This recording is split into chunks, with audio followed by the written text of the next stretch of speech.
Guys, ഒരു 400 രൂപക്ക് value flowers എത്തുന്നത് എങ്ങനെ ഉണ്ടാവും? നമ്മൾ യാത്ര സ്റ്റാർട്ട് ചെയ്യുന്നത് ഡൽഹിയിൽ നിന്നാണ്. ഡൽഹിയിൽ നിന്ന് 100 രൂപേൻ്റെ ട്രെയിൻ ടിക്കറ്റ് എടുത്ത് നമ്മൾ ഋഷികേശ് എത്തി. പിന്നെ ഫുള്ള് നമ്മുടെ ട്രാവലിംഗ് ഹിച്ചേക്കിംഗ് കഴിഞ്ഞു. ഇവിടുത്തെ ട്രെക്കിംഗ് പോയിന്റ് ഗോവിന്ദ് ഘാട്ട് എത്തുന്നത് വരെ ഫുൾ ഹിച്ചേക്കിംഗ് എക്സ്പീരിയൻസ് ആയിരുന്നു. ഇവിടെ കൗണ്ടറിൽ ഒരു 200 രൂപ കൊടുക്കണം.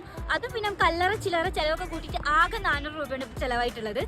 And hitchhiking experience is very good. നമുക്ക് ബാഡ് എക്സ്പീരിയൻസ് ഉണ്ടാവും, നല്ല എക്സ്പീരിയൻസ് ഉണ്ടാവും. പിന്നെ ഫുഡ് സ്റ്റേയും പറയുകയാണെങ്കിൽ ഗുരുദ്വാര ബെസ്റ്റ് ഓപ്ഷൻ ആണ്. നമുക്ക് free food and free stay.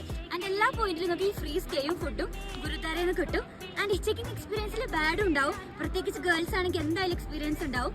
കൂടുതലും യാത്രികൾ യാത്ര ചെയ്യാണ്ടിരിക്കും നല്ലത്. പക്ഷെ മൊത്തത്തിൽ അഡ്വഞ്ചറസ് ആയിരുന്നു ട്രിപ്പ്. പിന്നെ ലാസ്റ്റ് പറയാനുള്ളത്, ഒരിക്കലും ഈ ക്ലൈമറ്റ് ചൂസ് ചെയ്യരുത്. ആഗസ്റ്റ് ലാസ്റ്റ് മഴയുള്ള സീസൺ ഒരിക്കലും ചൂസ് ചെയ്യരുത്. ട്രിപ്പ് അഡ്വഞ്ചറസ് ആകും, പിന്നെ ലാൻഡ് സ്ലൈഡ് ഒക്കെ കൊണ്ട് ആകെ മൂഞ്ചി പോകും. പക്ഷെ എന്നാലും നൈസ് ആയിരുന്നു. പറ്റുന്ന നല്ല കാലാവസ്ഥയിൽ വരാൻ നോക്കാം. അപ്പൊ അത്രേ ഉള്ളൂ.